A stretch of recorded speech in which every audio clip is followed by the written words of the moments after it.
पुराणों में ब्रह्मा जी को सृष्टि के रचयिता कहा गया है, लेकिन हैरानी की बात है कि जिन्होंने सृष्टि का निर्माण किया उन्हें ही संसार पूजता नहीं है। ब्रह्मा जी की पूजा नहीं होने को लेकर एक बड़ी ही प्रचलित कथा है, जिसका संबंध पूरे देश में स्थित केवल एक ब्रह्मा जी के मंदिर से है, जो राजस्थान के पुष्कर में है। यह मंदिर ब्रह्मा जी और उनकी पत्नी सावित्री के बीच दूरी बढ़ने की कहानी भी बताता है। कहीं कहीं सरस्वती और सावित्री को एक ही बताया गया है। कहते हैं पुष्कर में ब्रह्मा की पत्नी सावित्री रूठिये थीं। यही वजह है कि उन्होंने ब्रह्मा के मंदिर से बिल्कुल अलग थलग पहाड़ पर अपना बसेरा बनाया हुआ है। सावित्री क्यों ब्रह्मा से नाराज हुई, क्यों उनकी पूजा अपने पति से दूर अलग मंदिर में होती है, इसके पीछे बड़ी रोचक कथा है। ब्रह्मा जी को न पूजे जाने के पीछे का रहस्य कहते हैं कि ब्रह्मा ने सृष्टि की रचना के लिए राजस्थान के पुष्कर में यज्ञ का आयोजन किया था। इस यज्ञ में उन्हें पत्नी के संग बैठना जरूरी था, लेकिन उनकी पत्नी सावित्री को पहुंचने में देरी हो रही थी। पूजा का शुभ मुहूर्त बीता जा रहा था। सभी देवी देवता यज्ञ स्थल पर आ चुके थे। सावित्री समय से नहीं आ पाई। जब शुभ मुहूर्त निकलने लगा, तब मजबूरन ब्रह्मा जी ने नंदिनी गाय के मुख से गायत्री को प्रकट किया और उनसे विवाह कर अपना यज्ञ संपन्न कर लिया। जब सावित्री पहुंची तो ब्रह्मा जी के बगल में अपनी जगह किसी अन्य स्त्री को यज्ञ में बैठे देख अत्यंत क्रोधित हुई। उसी क्रोध में उन्होंने ब्रह्मा जी को शाप दिया कि आप जिस संसार की रचना करने के लिए मुझे भुला बैठे, वह संसार आपको नहीं पूजेगा। सावित्री का गुस्सा इतने में ही शांत नहीं हुआ। उन्होंने ब्रह्मा जी के साथ भगवान विष्णु को भी इस काम में साथ देने के चलते शाप दिया था। उन्हें पत्नी से विरह का कष्ट सहना पड़ा। कहते हैं कि इसी के चलते भगवान विष्णु के मानव अवतार श्री राम को 14 वर्षों तक वनवास काल में पत्नी से अलग रहना पड़ा था। उन्होंने विवाह कराने वाले ब्राह्मण को भी श्राप दिया कि चाहे जितना दान मिले, ब्राह्मण कभी संतुष्ट नहीं होंगे। गाय को कलयुग में गंदगी खाने और नारद मुनि को आजीवन कुंवारा रहने का शाप दिया। अग्निदेव भी सावित्री के कोप से बच नहीं पाए।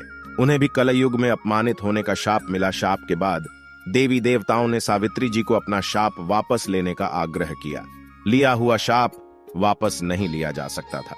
गुस्सा शांत होने पर उन्होंने ब्रह्मा जी से कहा कि पूरे संसार में केवल पुष्कर ऐसी जगह है जहां आपका मंदिर होगा। अगर किसी ने कहीं और आपका मंदिर बनाना चाहा तो उसका विनाश निश्चित है। इसी के चलते ब्रह्मा जी का एकमात्र मंदिर पुष्कर में है। कैसे हुआ मंदिर का निर्माण, ब्रह्मा जी का मंदिर कैसे बना, इस बारे में ज्यादा जानकारी तो किसी को नहीं है, लेकिन कहते हैं कि 1200 साल पहले अरण्व वंश के एक राजा को सपना आया था। राजा ने देखा कि इस जगह पर एक मंदिर है जिसको मरम्मत आदि की आवश्यकता है। राजा ने मंदिर का दोबारा निर्माण कराया। मंदिर के पीछे एक पहाड़ी पर ब्रह्मा जी की पत्नी सावित्री का भी मंदिर है। माना जाता है क्रोध शांत होने के बाद सावित्री पुष्कर के पास मौजूद पहाड़ियों पर जाकर तपस्या में लीन हो गईं और फिर वहीं की होकर रह गईं। पुष्कर में जितनी अहमियत ब्रह्मा की है, उतनी ही सावित्री की भी है। सावित्री को सौभाग्य की देवी माना जाता है। ये मान्यता है कि यहाँ पूजा करने से सुहाग की लंबी उम्र होती है। यही वजह है कि महिलाएं यहाँ आकर प्रसाद के तौर पर मेहंदी, बिंदी और चूड़ियां चढ़ाती हैं और सावित्री से पति की लंबी उम्र मांगती हैं। कहते हैं कि यहीं रहकर सावित्री भक्तों का कल्याण करती हैं। वहां जाने के लिए श्रद्धालुओं को कई सैकड़ों सीढ़ियां पार करनी पड़ती है। ब्रह्मा और सावित्री दोनों का आशीर्वाद लेने से ही यह तीर्थ यात्रा सफल होती है। पुष्कर झील का भी है खास महत्व। मंदिर के बगल में ही एक मनोहर झील है जिसे पुष्कर झील के नाम से जाना जाता है। पुष्कर झील हिंदुओं एक परम पावन स्थान के रूप में जानी जाती है। कहते हैं जब यज्ञ के स्थान को सुनिश्चित करते समय ब्रह्मा जी के हाथ से कमल का फूल पृथ्वी पर गिर पड़ा। इससे पानी की 3 बूंदें पृथ्वी पर गिर गईं, जिसमें से एक बूंद पुष्कर में गिरी थी।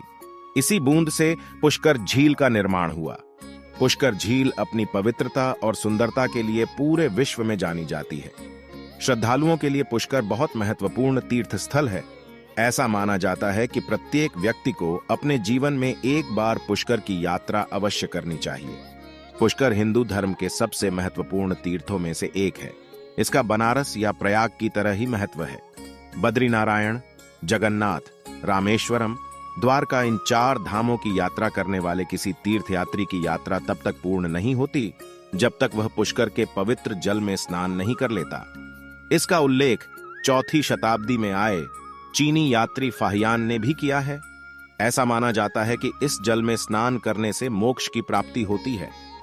ब्रह्मा जी ने पुष्कर झील किनारे कार्तिक शुक्ल एकादशी से पूर्णमासी तक यज्ञ किया था, जिसकी स्मृति में अनादिकाल से यहाँ कार्तिक मेला लगता आ रहा है। कार्तिक पूर्णिमा के दिन यहाँ बड़ी संख्या में संतों का आगमन होता है। इस दौरान श्रद्धालु बड़ी संख्या में इकट्ठा होकर इस पवित्र झील में डुबकी लगाते हैं।